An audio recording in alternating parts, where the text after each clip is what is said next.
Welcome back to 1700, Sin's TV show for anything and everything Australian music. We're having a fantastic chat at the moment with Bridget Chappell.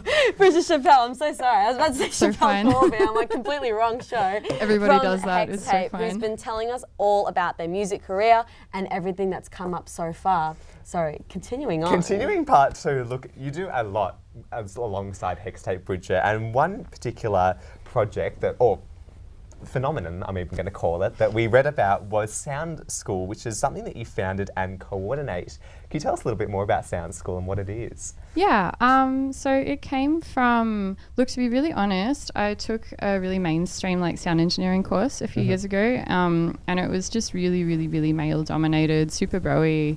And then it just kind of motivated me to go start my own version of it, really. I wanted to just have something that made electronic music education way more accessible for people that maybe feel intimidated or not welcome, say, like, you know, behind DJ decks, or even just like walking into Store DJ to try and buy like a lead or something. Yeah, people that are made to feel like they won't understand or like it doesn't represent them or something. So yeah, like women, queer people, people of colour, people with disabilities, essentially the communities that most great electronic music has actually come from. But then if you look at who's profiting off that music, it's like Skrillex, you know?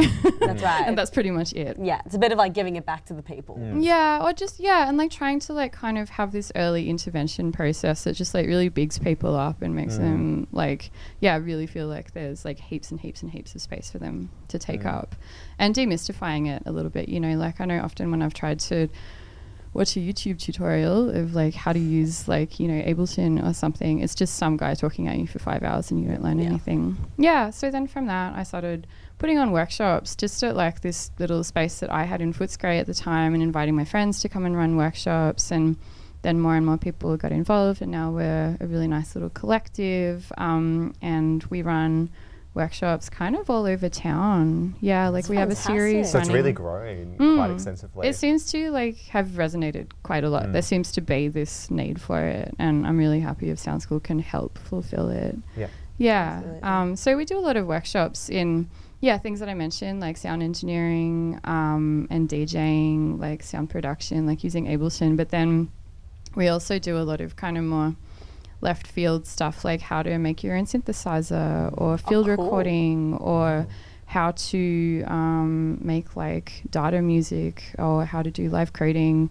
Like there's so much talent in Melbourne. There's so many amazing artists we can approach to facilitate workshops. Like we'll never really run out of material. That's amazing. And especially like for skills where there's almost not really a physical presence for how to, like sound engineering, like are there really classes around to actually go and learn how to do that? Totally. And there's actually a program now, or a platform where people could go and learn something really simple like that. Well, maybe not so simple, but that skill for sure. It should be simple. It should be simple. It should be demystified heavily. Definitely. Yeah. So what are you hoping to achieve with Sound School? Where are you hoping to go with it? I mean, I see it happen all the time, just in people that come through workshops, and then maybe like I go to a gig that they're playing, or like I see them, like starting to work doing like live sound tech stuff, or it's like I've just seen it happen over and over and over again. Not to say that, you know, Sound School was like the only, you know, thing that pushed them along the way, but it's been really nice getting to see it like contribute in a small way to people's practice.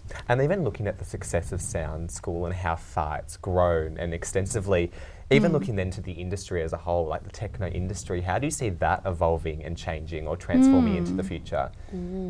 Yeah, I mean, look, I hope that ultimately techno just is completely taken back by the people who created it when it was, you know, this soundtrack to the idea of Afrofuturism. There's definitely still so many things that we need to address in terms of like our privilege and who should like have ownership of these genres and stuff.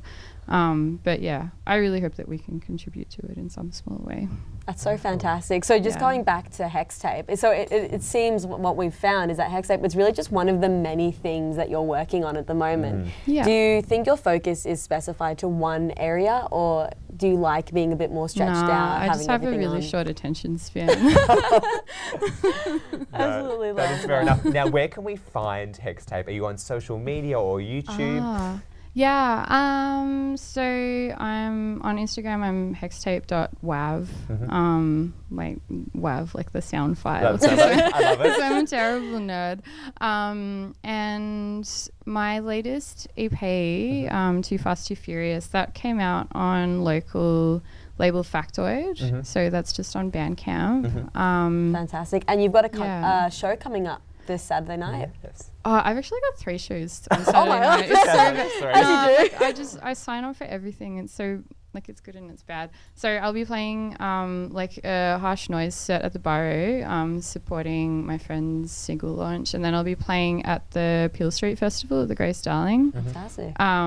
My friend is coming to do live visuals for that, playing the video game Doom 2 behind me, which I think is going to be an amazing experience. That's really cool. And then I'll be playing at this really amazing club night that my friend Alexander Powers, the DJ Female Wizard, is putting on, called Water Trip, which is fundraising money and like raising awareness for the Walgett water crisis, which is this manufactured kind of water crisis in central New South Wales, essentially just from the over-irrigation of the Murray-Darling Basin. It means Fantastic. it means that Indigenous communities there are disproportionately affected by it. So, yeah, it will be a really amazing all-night show that will hopefully, contribute to this cause. Amazing. No, that's fine. I'm going to be playing a cello set at that, which I'm excited for. A bit of everything. So there you go. So Go exciting. online to find tickets to all these amazing shows. You want to see Hextape in all their forms. That's fantastic. Bridget, thank you so much for coming onto the show for a Thanks for fantastic having me. interview. We're going to go for a quick break and we'll be right back on 1700.